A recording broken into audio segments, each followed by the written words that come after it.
기도 시작할게요. 네, 아버지 감사합니다. 저희가 기다리던 아버지의 말씀 연구한 시간입니다. 이 시간 저희의 마음을 열어주시고 또한 저희의 머리를 깨우쳐 주셔서 저희로 하여금 더욱더 밝은 빛으로 나아갈 수 있도록 도와주세요. 저희를 사랑하시고 저희를 이끄시며 모든 것에 힘주실 것을 믿으며 예수님의 이름으로 기도드립니다. 아멘.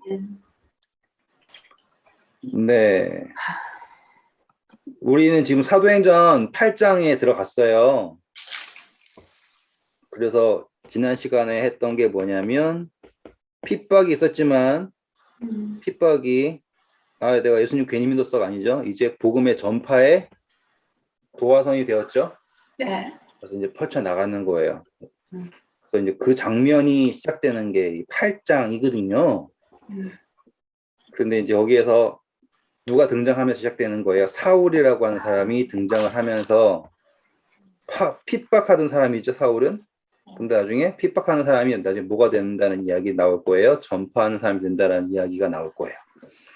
우리는 이제 그거를 확인하는 겁니다. 그런데 그거에 앞서서 우리가 기억해야 될 것은 그 전에 초대교회가 성장했던 두 개의 원동력이 뭐였어요? 성령과 그리고 구제. 구제. 근데 실질적으로 성령의 역사했을 때는 사람들이 다 굴복을 하지만 갑자기 구제에서 더 큰 일이 일어나죠? 그리고 주체가 안 되니까 사람들이 질투를 하고 질투를 하니까 이제 우리가 공부했던 일들이 일어나는 거예요. 자, 그걸 확인해 보겠습니다. 8장 1절부터 3절까지 읽어주세요. 사울은 그가 죽임 당함을 마땅히 여기더라. 그날에 예루살렘에 있는 교회에 큰 박해가 있어 사도 외에는 다 유대와 사마리아와 모든 땅으로 흩어지니라. 경건한 사람들이 스데반을 장사하고 위하여 크게 울더라. 사울이 교회를 잔멸할세 각 집에 들어가 남녀를 끌어다가 옥에 넘기니라. 네, 지금 사울이 열심히 하죠. 근데 사울만 한 게 아니에요. 근데 굳이 이제 앞으로 사울이 등장해야 되니까 사울을 적은 거고, 교회를 잔멸했다라고 하는 거는 사람들로 하여금 이 교회에 들어가는 걸 뭐하게 하기 원하는 거예요. 무서워하게 하기를 원하는 거죠. 네.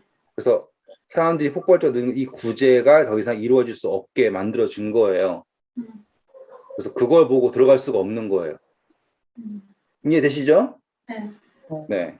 그런데 이제 4절 보시면 이게 핍박이 무엇을 만들었냐 나옵니다. 읽어주세요. 그 흩어진 사람들이 두루다니며 복음의 말씀을 전할세. 네. 자, 흩어진 사람들은 결국엔 뭘 합니까? 복음 전파를 합니다. 그러면서 자, 이 순서가 재밌어요. 빌립이 어디로 갑니까? 5절. 사마리아. 네.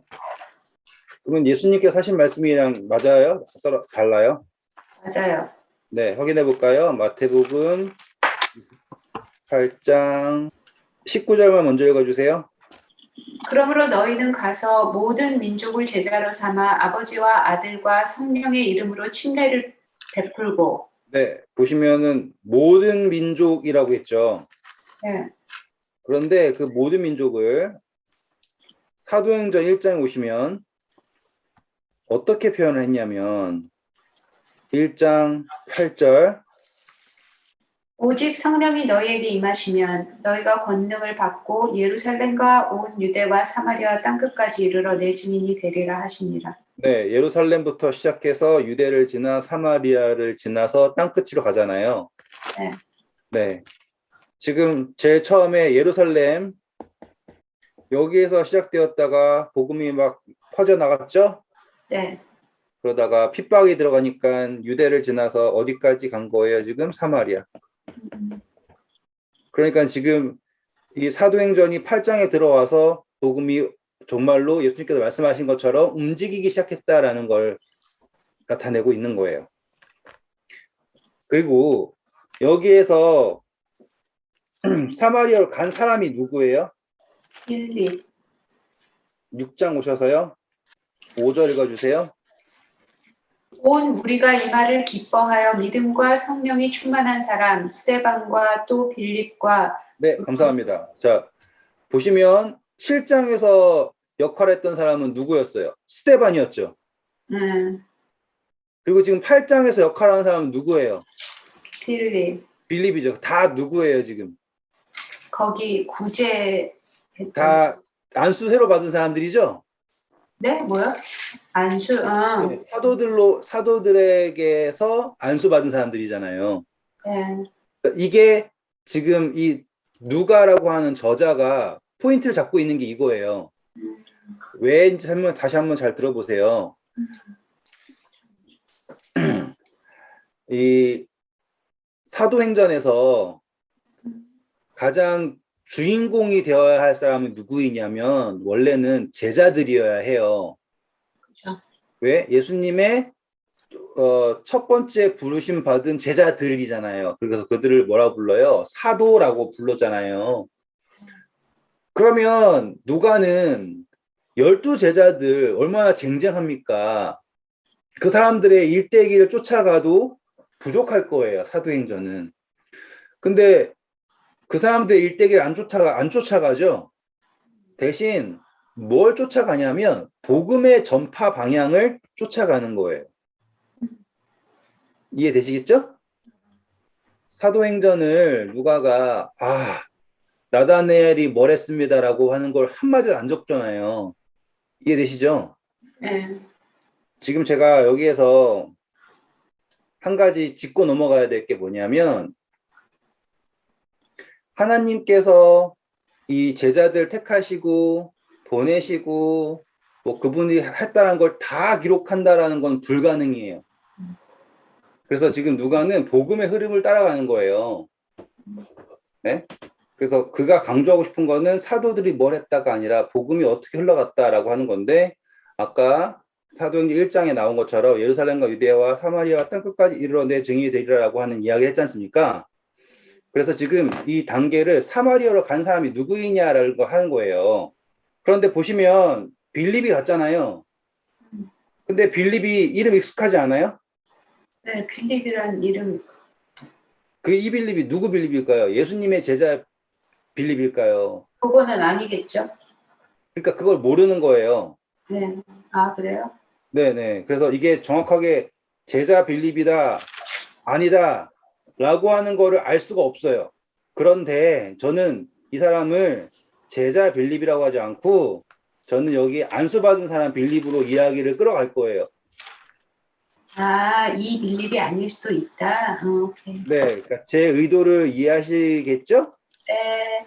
네. 왜냐하면 저도 이거 이렇게 저렇게 다 생각을 해봤는데 스테반이 나오고 나서 갑자기 그러니까 제자 12제자 중에 한 명인 빌립이 나오는 것보다 스테반이 나오고 나서 7제자 중에 함께 부름을 받은 나오는 것이 훨씬 더 이야기상 맞게 느껴져서 저는 이렇게 택하고요. 네. 정확하게 이 사람이 사도 빌립이다 아니면 집사 빌립이다라고 하는 거는 저는 퀘스천이라고 생각을 합니다. 제 의도 이해하셨죠? 상관은 없어요. 근데 이제 들어보시면 제가 왜 그런 얘기하는지 나올 거예요. 자, 다시 돌아와 8장입니다. 5절부터 8절까지 읽어주세요. 빌립이 사마리아 성에 내려가 그리스도를 백성에게 전파하니 우리가 빌립의 말을 듣고 행하는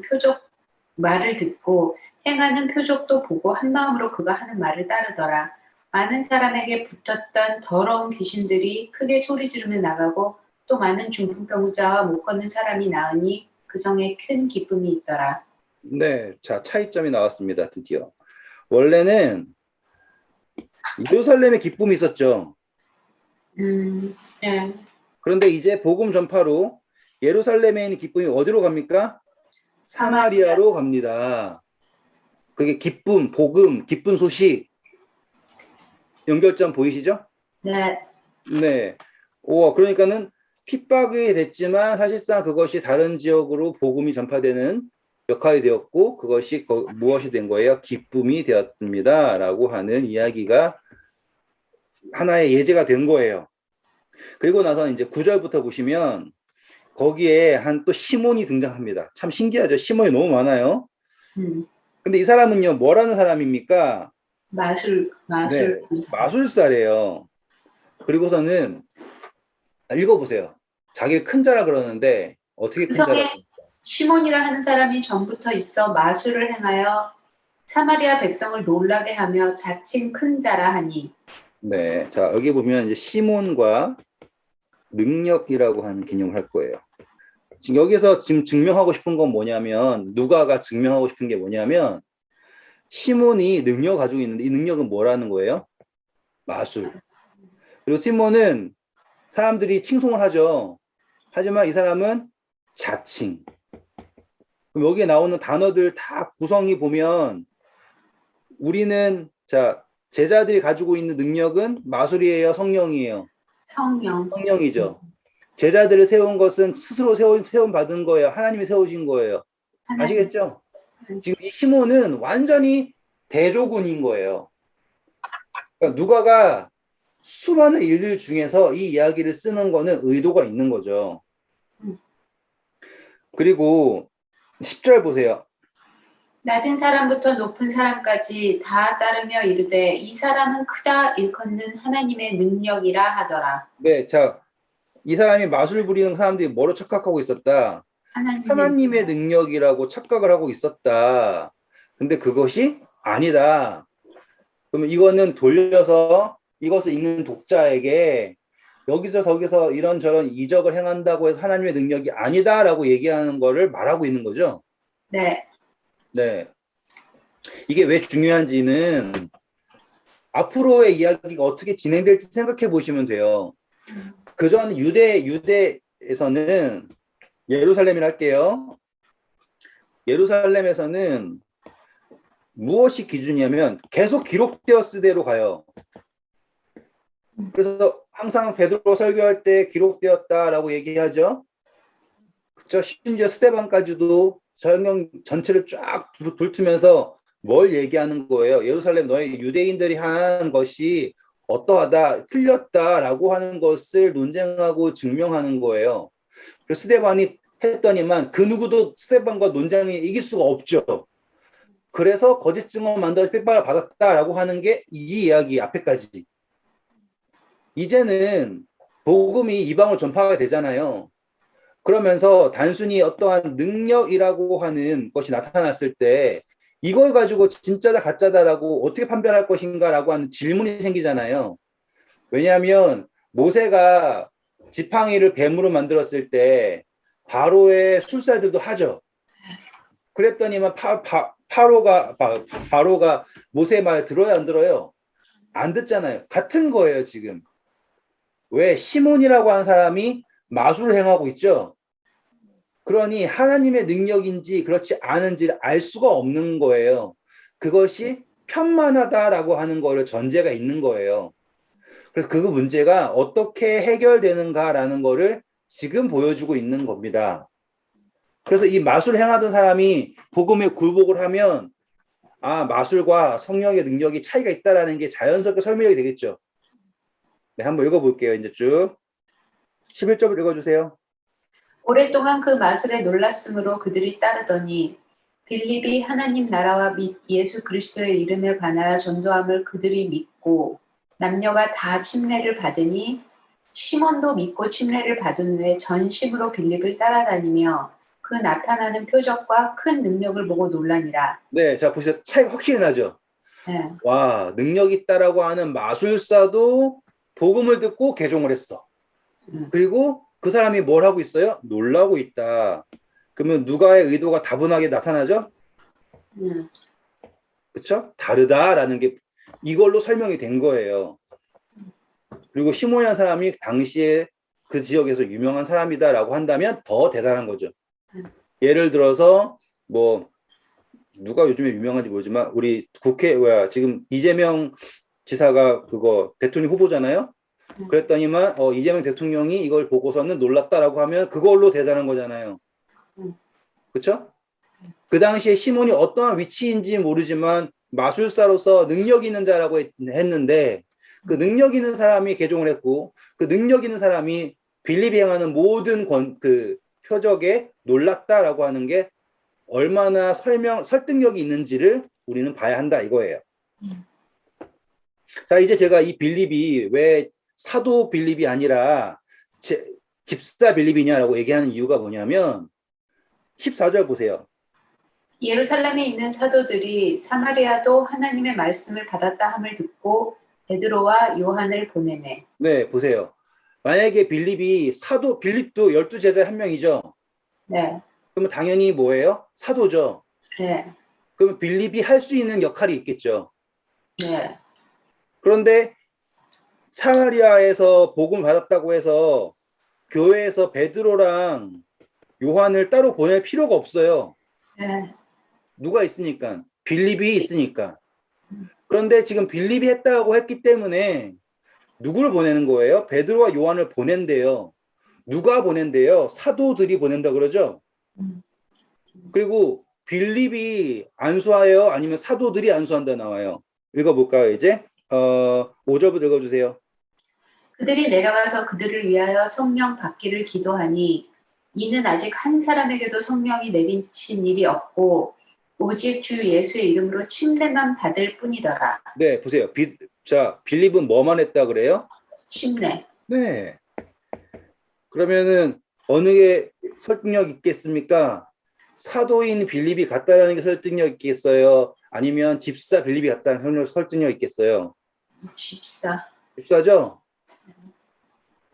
근데 아시겠지만은 이거는 사도 빌립이라 그래요. 또 그래도 좋고요. 하지만 저는 이 스테반부터 이 빌립까지는 다 집사들의 역할이다라는 거를 믿어요. 또 계속 설명해 드릴 수 있어요. 제 목적은 이게 논쟁하자가 뭐가 맞다가 아니라 지금 이 빌립과 스테반은 뭐예요? 하나님이 예수님을 기름 부으시고 예수님이 제자들을 기름 부으시고 그 제자들이 기름을 부었잖아요. 지금 그래서 이 스테반의 역할과 빌립의 역할이 중요하다 이거예요.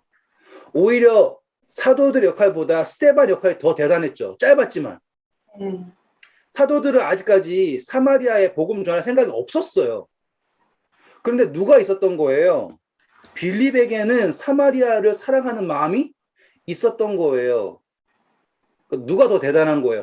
따지고 보면 지금 빌립의 마음이 더 대단한 결심인 거예요.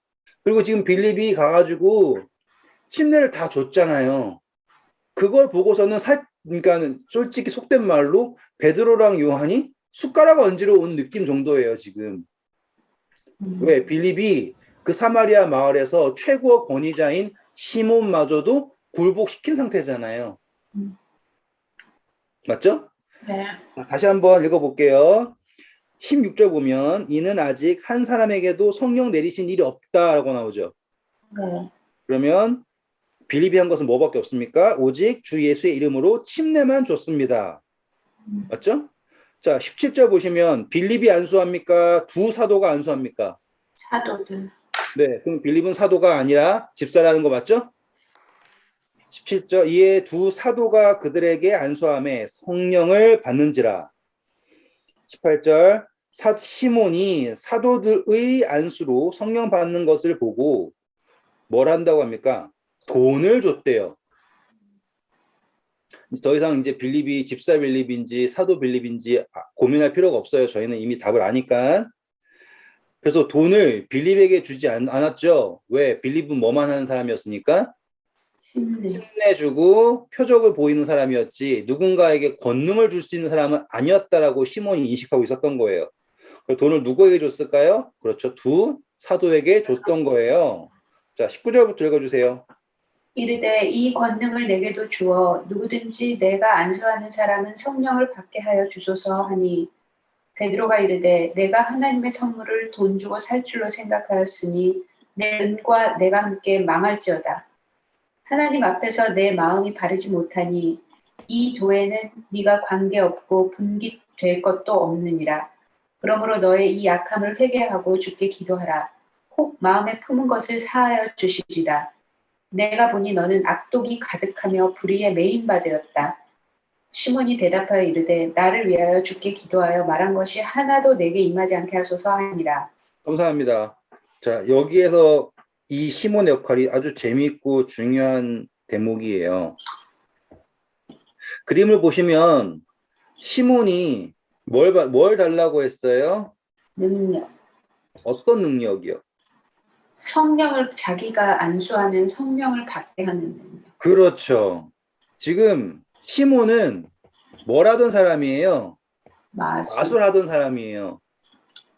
뭔 할 수 있어요? 신기한 거는 자기가 할 수 있어요.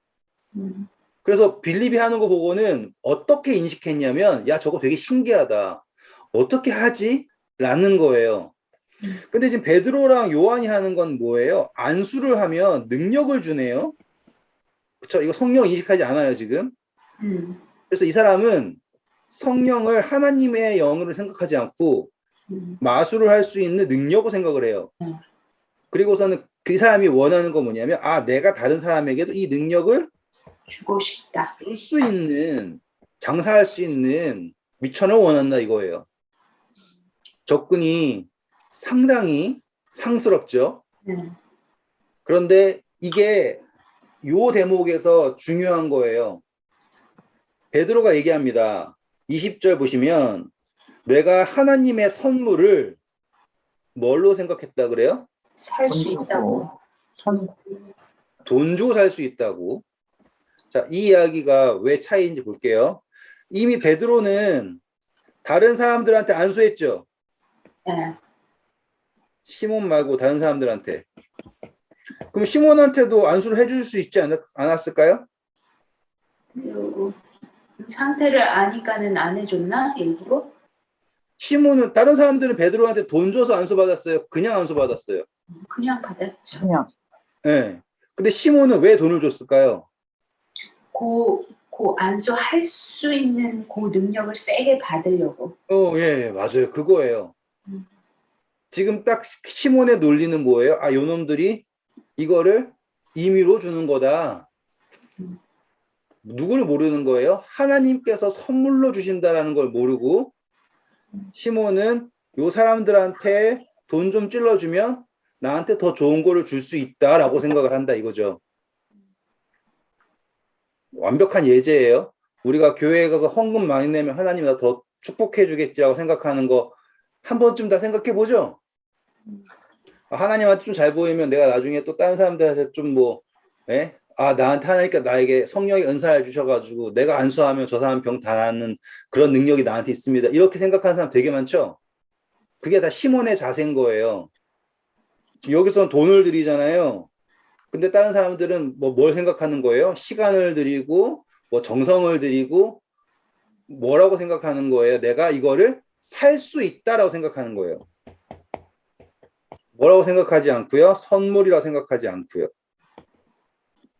자, 하나님께 주신 성령은 무엇이에요? 선물이지 내가 살 수 있는 게 아니죠.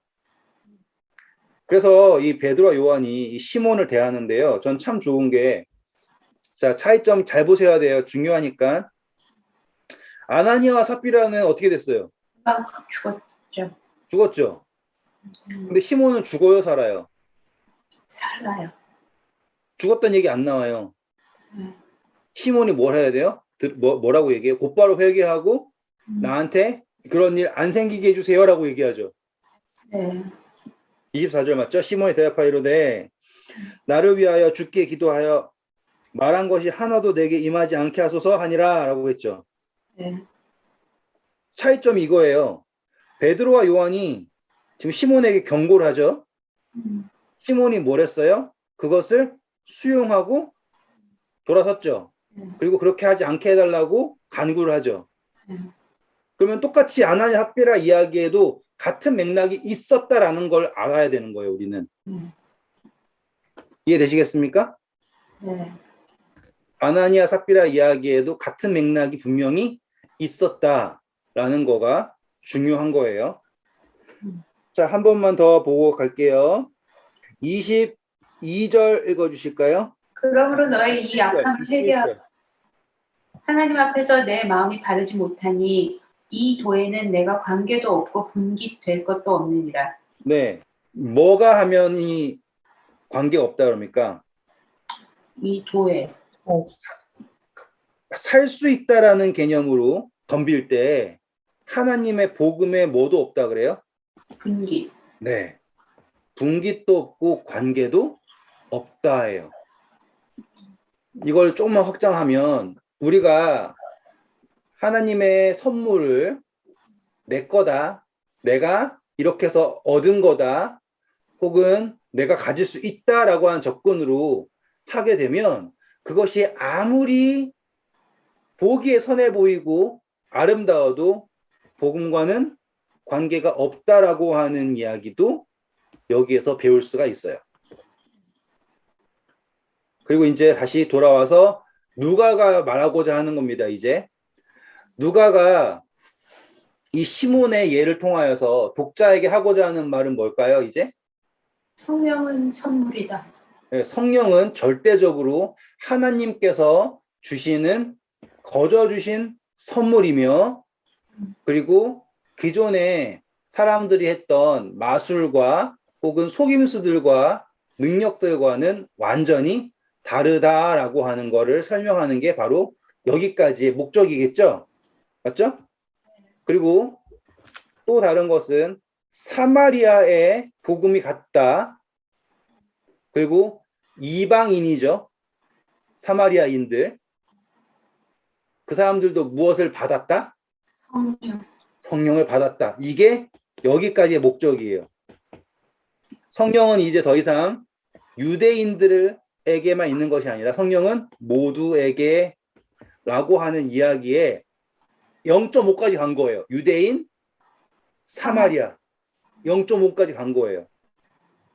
그런데 이제 모두란 이야기 해야 되죠. 그래서 그 다음에 나오는 게 바로 이 빌립이 누구를 만나러 가는 거예요? 에디오피아 내시를 만나러 가는 겁니다. 25절부터 읽어주세요. 두 사도가 주의 말씀을 증언하여 말한 후 예루살렘으로 돌아갈새 사마리아인의 여러 마을에서 복음을 전파하니라. 주의 사자가 빌립에게 말하여 이르되 일어나서 남쪽으로 향하여 예루살렘에서 가사로 내려가는 길까지 가라 하니 그 길은 광야라. 네, 감사합니다. 지금 이제 사마리아가 복음화가 되죠. 그러면 되게 뿌듯하겠죠. 빌립의 입장에서. 지도를 한번 그릴게요. 이스라엘 지도는 그리기가 되게 쉬워요. 이렇게 갈릴리 이렇게 와서 여기에 사해. 좀 더 박진감 넘치게. 이렇게 되고요. 이렇게 잘라서 여기가 갈릴리 지방. 여기가 유대 땅이에요. 여기가 예루살렘. 요 부분이 사마리아예요. 대강 이해하시겠어요? 사마리아는 이 중간쯤이에요. 그러면 여기가 예루살렘이죠. 여기에서 지금 빌립이 뭐 하고 있었습니까? 복음을 전파했어요. 근데 참 재밌는 거, 원래는 갈릴리에서 여기 예루살렘 오려면 항상 지나쳐야 되는데 아주 독하게 복음을 전파하지 않은 거예요. 예수님도 올라가실 때 가을 수가라고 하는데 지나가고 하셨잖아요, 다. 그런데 사람들은 갈릴리, 사마리아는 뭐만 하는데 항상 지나가면 되는 데지 상종하지 않던 데예요. 근데 빌립은 뭐 했어요? 지나가지 않고 거기에서 복음을 전했다. 아름다운 이야기죠. 그러고 나서는 그가 이제 본분을 다 하니까 유대가 다시 말하면 두 사도가 자기들끼리 복음 전하고서 다시 예루살렘 갔어요. 그런데 하나님의 음성은 신기하게 이 두 사도한테 가지 않고 누구에게 다시 갔냐면 빌립에게 다시 갔어요. 신기하죠? 아니 좀 잘 나가는 제자들, 특별히 가장 유명한 베드로랑 요한 시키면 좋은데 왜 하나님의 음성은 빌립에 갔을까? 왜냐하면 빌립이 어쩌면 사도들이 아니지만 그 처음 초대교회에서 처음으로 뭘 하려고 그러는 거예요? 이방인이라고 한 사람들 복음을 전하고자 한 마음이 있는 거잖아요.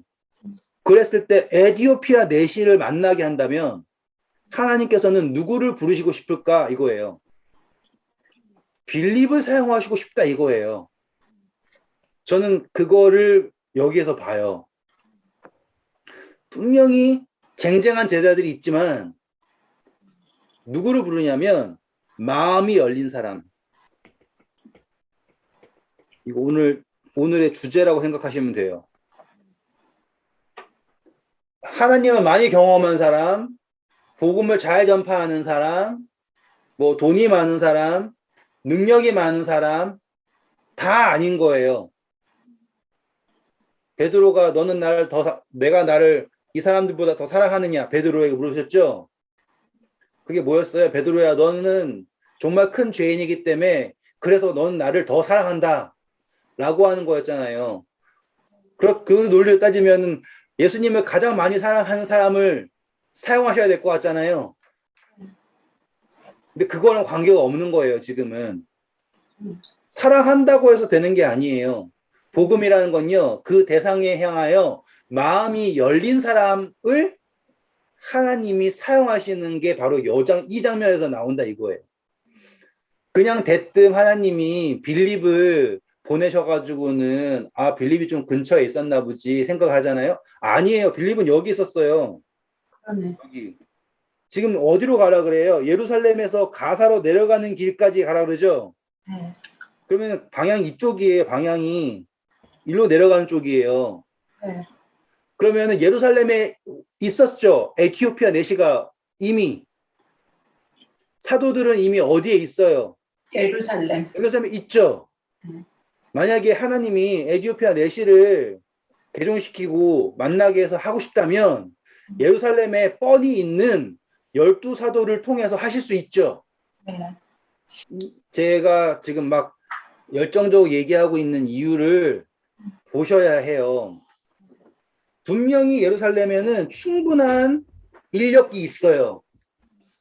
그리고 에티오피아 내시가 가서 탁 갔다가 곧바로 간 걸까요? 아니면은 충분히 자기가 목적한 시간을 누리기 위해서 제사부터 며칠을 지냈겠죠? 네. 그렇죠? 지금 이 에티오피아 당시에 넷이라고 하는 거는 상당히 지위가 있는 거예요. 네. 환관이라고 하잖아요. 왜냐하면 왜 내시가 예배하러 예루살렘에 와요? 믿으니까. 네? 믿으니까? 하나님을 믿으니까. 믿긴 믿었구나. 제가 전에 말씀드렸잖아요. 에티오피아는 유대인이 살아요. 얼굴 까만 유대인들이 살아요. 맞아, 그래. 네. 그래서 복음이라고 하는 게 꼭 그 예수님 이후부터 전해진 게 아니라 솔로몬 때 이미 하나님의 명성이 알려진 것도 있으며 예수님이 태어나실 때 동방 박사들도 와서 경배하잖아요.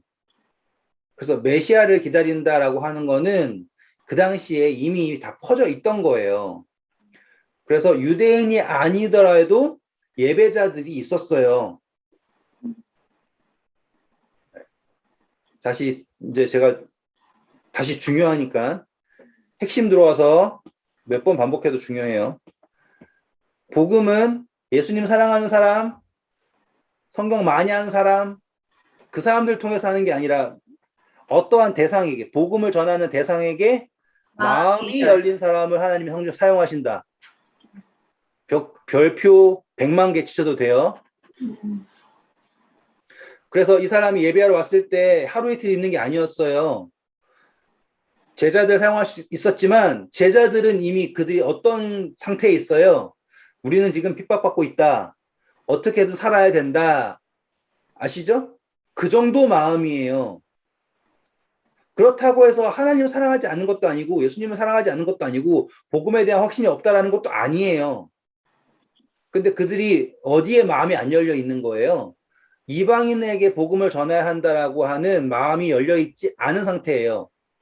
겨우 사마리아의 사람들이 다 침례받고 다 마음 열었다니까는 그제서야 회의해가지고 할까 말까 그래 한번 해보자 하고서는 기껏 2명 보내가지고 할 정도의 마음인 거예요. 그러니 하나님은 누구를 부르신다? 마음이 열린 사람. 그래서 어디서부터 어디까지? 여기 위에서부터 여기 밑에까지. 그리고 거기가 좋은 데예요? 아니죠. 어디라 그래요? 광야라 그러죠.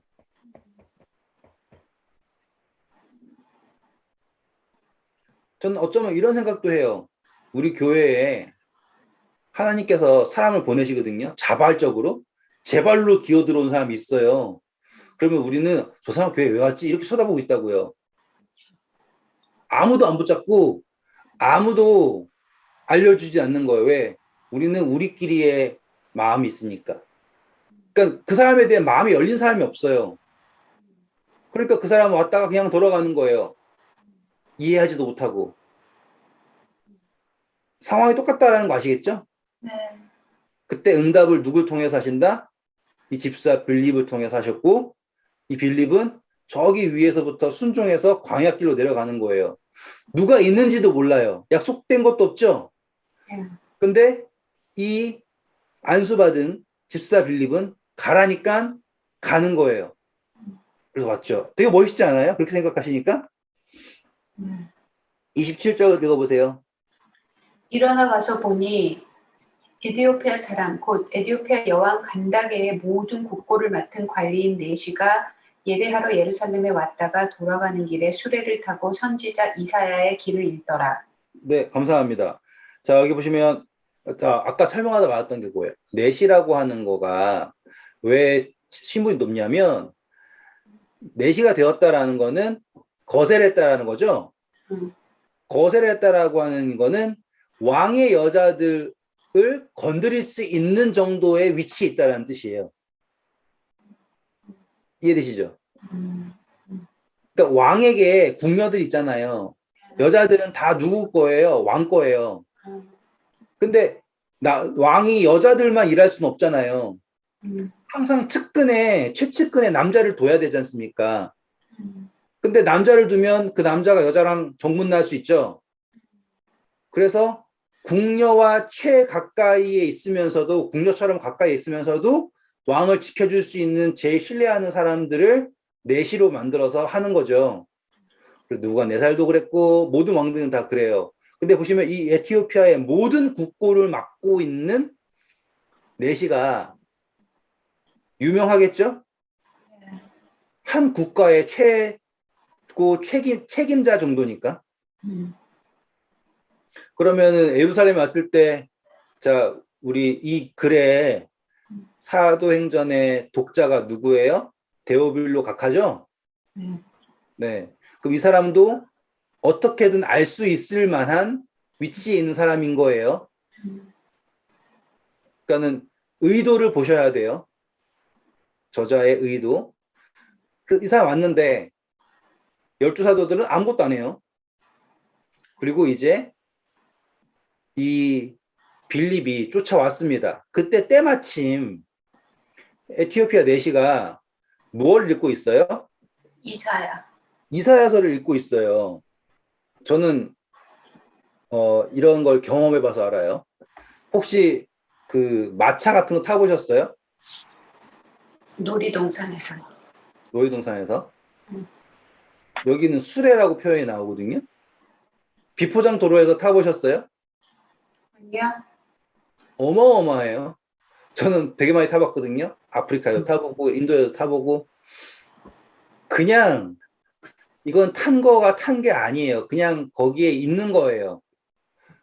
바닥에 있는 돌멩이 하나까지 다 느껴지는 그런 거예요. 근데 이 사람은 또 부자였으니까 그나마 또 좋은 거 탔을 수도 있고요. 근데 거기에서 이 사람은 뭘 하고 있는 거예요? 성경을 읽고 있어요. 근데 흥미로운 점은 일단 성경을 갖고 있다가 대박이에요. 그 당시에 성경은 다 필사본이죠. 그래서 성경은 회당에 하나, 두 개 있으면 잘한 거예요. 근데 이 사람은 자기가 성경을 가지고 있어요. 그 얼마나 성경을 사랑한다라는 것도 아시겠죠? 그리고 예배하러 왔다라고 하는 거는 이 성경을 배우고 싶어서 온 거예요. 근데 해석이 안 되는 게 있었나 봐요. 그게 바로 누구에 대한 기록이겠어요? 예수님에 관한 기록인 이사야서에 나온 이거예요. 이거를 가지고서는 이루어졌다고 생각을 하고 자기가 공부하고서 찾아와서 예루살렘에서 아무리 물어봐도 답을 안 해주는 거예요. 중요합니다. 이 사람이 그냥 우리가 성경책 이거 들고 있다가 지겨우니까 성경이나 볼까 하고서는 딱 폈는데 이사야서가 나와서 그걸 봤다가 아니에요. 왜냐하면 그 당시에 성경은 다 양피지에다가 한 거예요. 그래서 우리가 거기에서 우연찮게 보는 게 아니라 그거를 굳이 펴가지고 그거를 들여다보고 있는 거예요. 왜? 이 에티오피아 내시는 이 성경절, 메시아에 대하여 기록된 이 성경절을 연구하고 이것을 깨닫고 싶어서 어디까지 온 사람? 예루살렘. 예루살렘까지 온 사람. 이러니까 이해가 되시죠, 확실히. 네.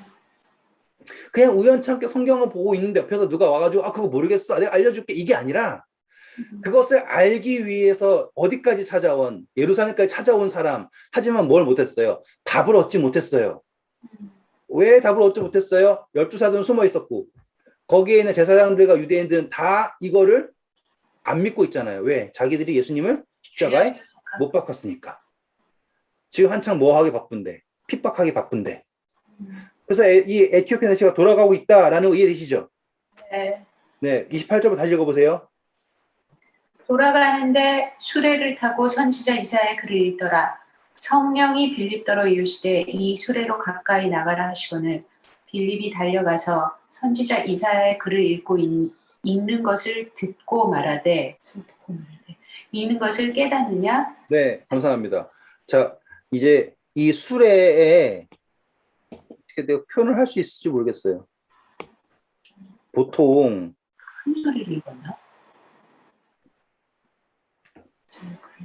보통 예를 들어서 이렇게 뭐 소가 끄는 걸로 할까, 말로 할까요? 당나귀로 할까요?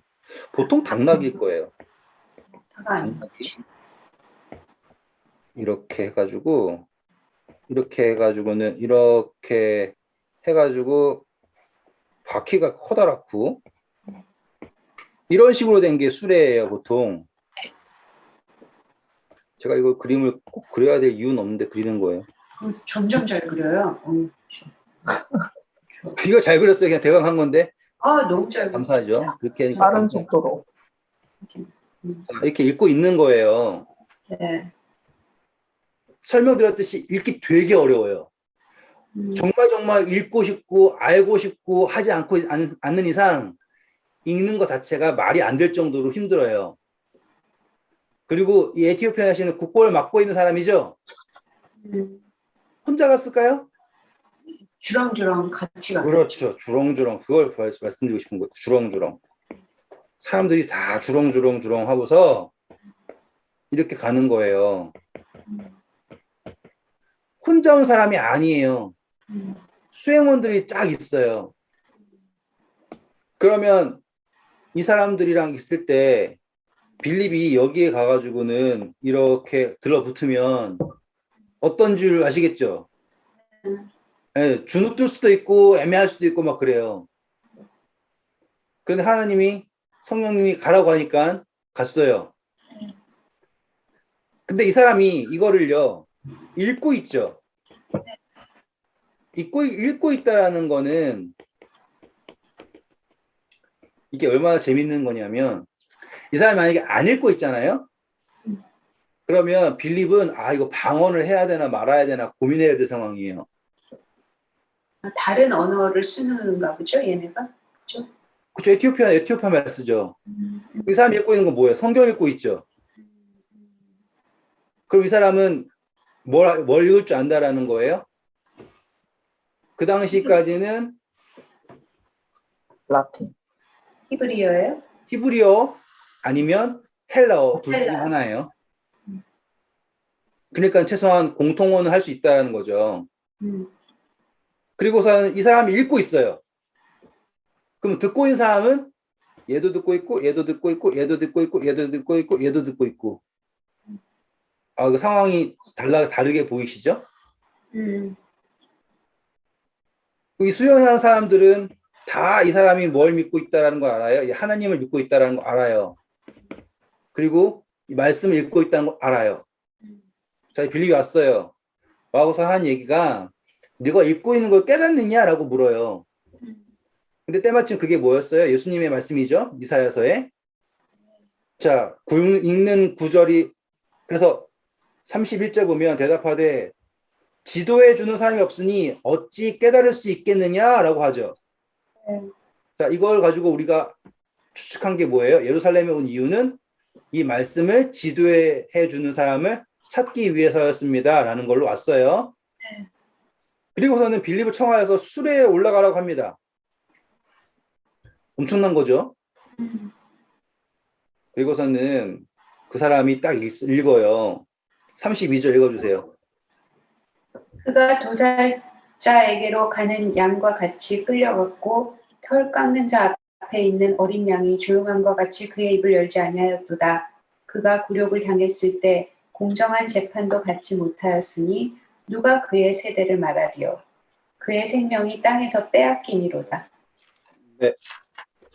이 이야기는 당연히 이사야서 53장이에요. 무조건 예수님이 나오면 이사야서면 몇 장이라고요? 53장.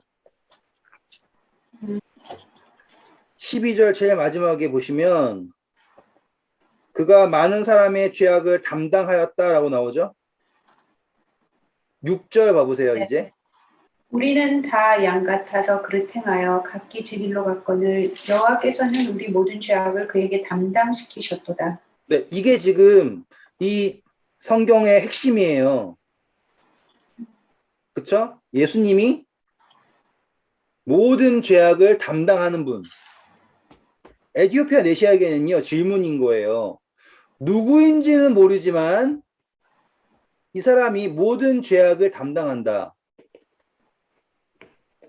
그러면 이 사람은 에티오피아의 내시는 누구를 알고 싶은 거예요? 이 사람이 누구냐? 죄를 담당하는 사람이 누구냐?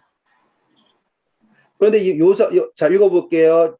그가 도살자에게로 가는 양과 같이 끌려갔다라고 하는 거는 53장의 몇 절이에요? 7절. 그러면은 이 사람이 뭘 질문 가졌다는 것도 알겠죠? 6절을 보니까는 죄악을 담당하는 메시아라고 하는데 7절 보니까는 뭐 한다라는 거예요?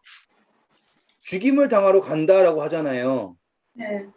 그런데 아무 말도 안 한다잖아요. 그게 이해가 안 가는 거예요, 이 사람은. 메시아인데 왜 이렇게 죽임을 당해야 되고 이렇게 핍박을 당해야 되는가라는 거를 그 사람이 이해를 할 수가 없었다 이거예요. 여기까지 이해되시죠? 그러니 이 사람이 이사야서 53장을 가지고 예루살렘에 가가지고 제사장들하고 서기관들에게 아무리 물어봐도 답을 해줄 수 있는 사람이 아무도 없죠. 맞나요? 그러니까 이 사람은 계속 이걸 읽고선 이거 대체 무슨 의미냐 이거예요. 왜 메시아가 죽임을 당해야 되는가? 왜 메시아가 이렇게 고난을 당해야 하는가? 라는 질문. 그때 누가 올라간 것이에요? 빌립이 올라갔어요. 그리고서는 예루살렘에 있는 모든 사람들 알려주지 못했던 그것을 빌립이 아무렇지도 않게 알려주는 거예요. 돌아오셔서요. 8장, 사도행전 8장 33절부터 읽어주세요. 그가 굴욕을 당했을 때 공정한 재판도 받지 못했으니 누가 그의 세대를 말하리요. 그의 생명이 땅에서 빼앗김이로다 하였거늘 그 내시가 빌립에게 말하되 청컨대 내가 묻노니 선지자가 이 말을 한 것이 누구를 가리킴이냐 자기를 가리킴이냐 타인을 가리킴이냐. 네, 감사합니다. 맞죠? 네. 누구냐 이거예요. 왜? 에티오피아 내시가 보니까 이 사람이 정말 중요한 거거든요. 아무리 봐도 이 사람이 중요하니까. 누구냐? 그러니까 이 이야기를 가져가서 예루살렘에서 아무리 물어봐도 답할 수 있는 사람이 아무도 없는 거예요. 왜? 예수님이 이게 자기라고 다 이야기하고 다니셨잖아요. 자, 그래서 35절부터 보세요. 빌립이 입을 열어 이 글에서 시작하여 예수를 가르쳐 복음을 전하니. 네, 감사합니다. 어떻게 했다고요? 이 글에서 시작하여서 예수를 가르쳤다. 정말 좋아요, 전 이거. 제가 이거 왜 좋아하냐면 성경 공부 가르칠 때요. 항상 제가 전에 말씀드렸잖아요. 시작하는 성경적이 딱 필요하다고요. 그래서 뭐 침례 나오면 어디부터 가라. 예수님 나오면 어디부터 가라. 제가 말씀드렸던 게 딱 그 시작점이 있어요. 근데 빌립은 이 사람이 지금 누구인지 알고 싶은 이 성경절부터 시작해가지고 기록되었을 때를 쭉 읊은 거예요. 그러니 여기에 있는 에티오피아 내시부터 여기 듣는 모든 사람들이 다 와 대박이죠. 얼마나 걸릴지 제가 계산이 안 나오겠어요. 에티오피아부터 가려면 어마어마하게 오래 걸릴 것 같아요. 제 생각에는. 언제 한번 계산을 해봐야겠어요. 수레 타고 에티오피아에서부터 예루살렘까지 가려면은 제 생각에 한 달은 넘게 걸릴 것 같은데. 그 기간 내내 얼마나 행복했을까. 자, 그리고서는 이 사람이 뭘 하냐면 다음 절 보세요. 길 가다가 물이 있는 곳에 이르러 그 내시가 말하되 보라 물이 있으니 내가 침례를 받음에 무슨 거리낌이 있겠느냐. 이에 명하여 수레를 멈추고 빌립과 내시가 둘 다 물에 내려가 빌립이 침례를 베푸고 둘이 물에서 올라올새 주의 영이 빌립을 이끌어간지라. 내시는 기쁘게 길을 가므로 그를 다시 보지 못하니라. 빌립은 아소도에 나타나 여러 성을 지나다니며 복음을 전하고 가이사라에 이르니라. 네, 감사합니다. 여기 보시면 우리가 알 거는 이제 이 사람이 뭘 받았다? 침례를 받았다. 그래서 이 성경절은 정말 많이 사용하는 게 세례이냐 침례이냐라고 할 때 세례는 물을 뿌리는 거예요. 그래서 성수가 있으면 되거든요.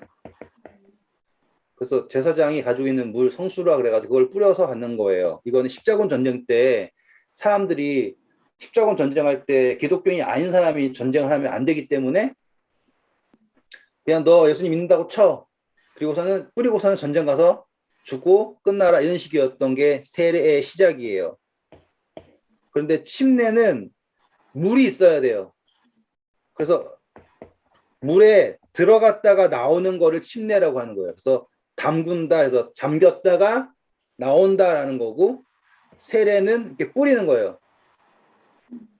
그래서 성경적인 것은 세례가 아니라 침례예요. 근데 사람들이 다수결로 하다 보니까 이 성경에 세례라고 적혀 있는 거지.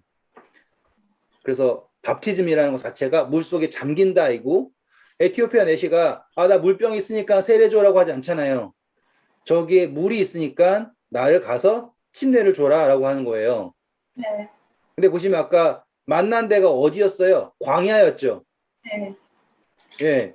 그럼 참 대단하지 않아요? 광야에서 물을 발견했다. 그것도 잠기는 물을.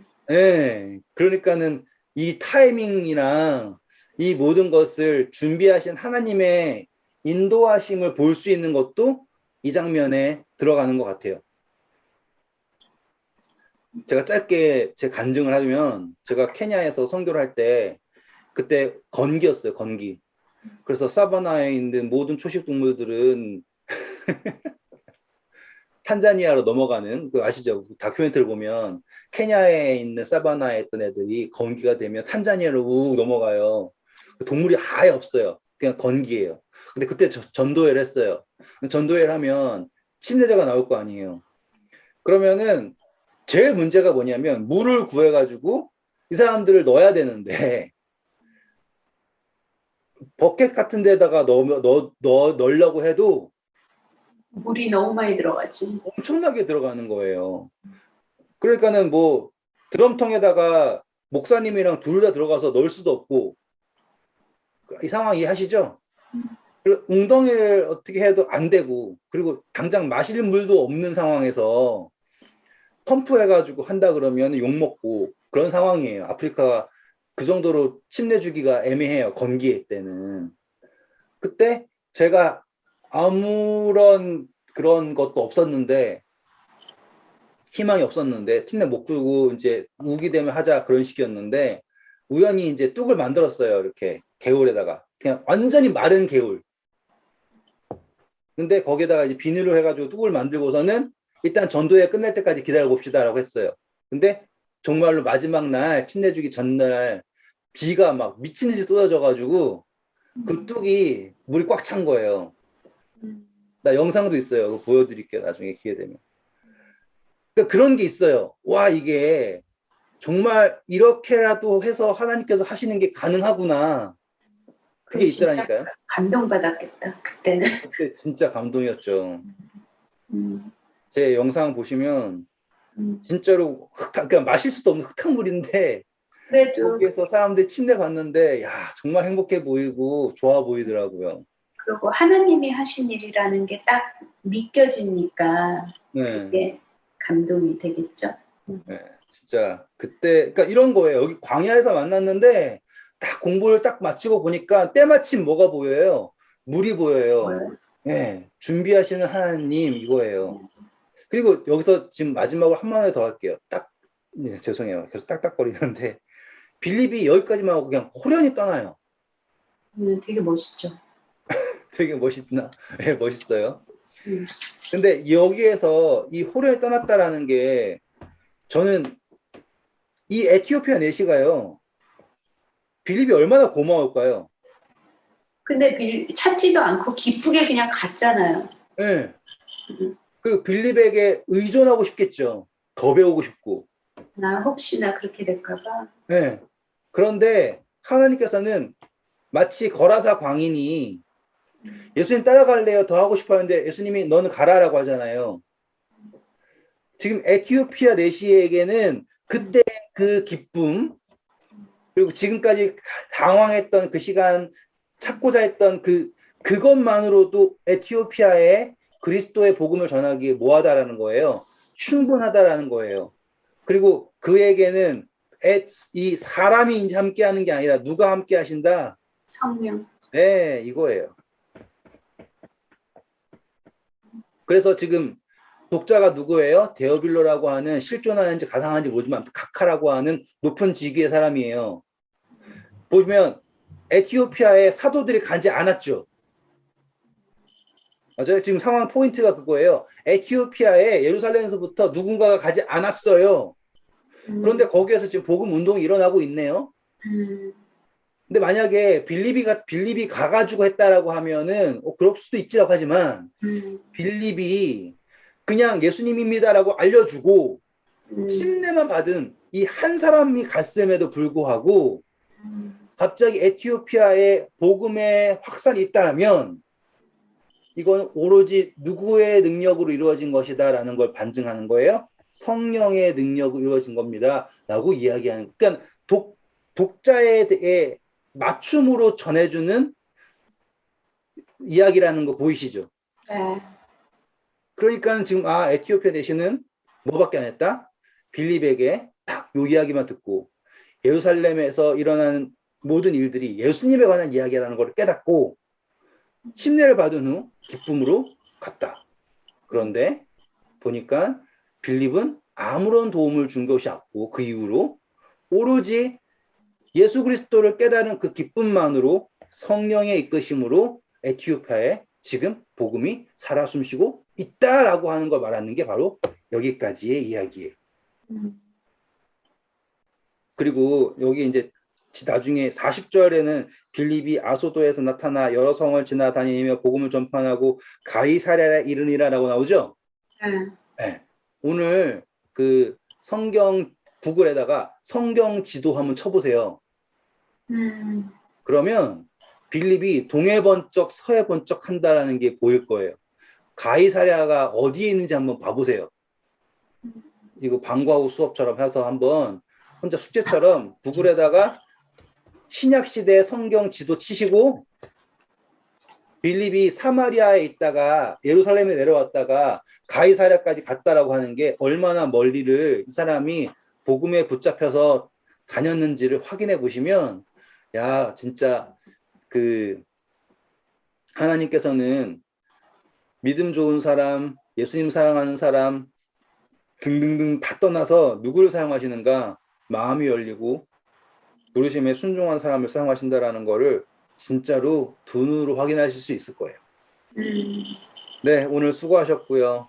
재밌죠? 확실히 네. 배경을 알면서 왜 이런 이야기 한다 알면서 하니까는 쏙쏙쏙 들어오죠?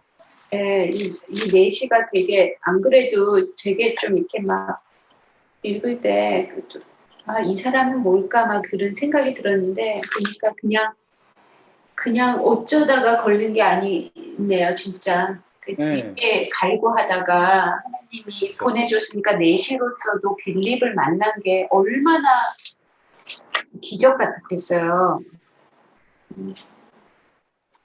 한 걸음 한 걸음이 기적이었을 거예요. 돌아가는 내내 기쁘고 가서도 복음 전파에 초석이 되고.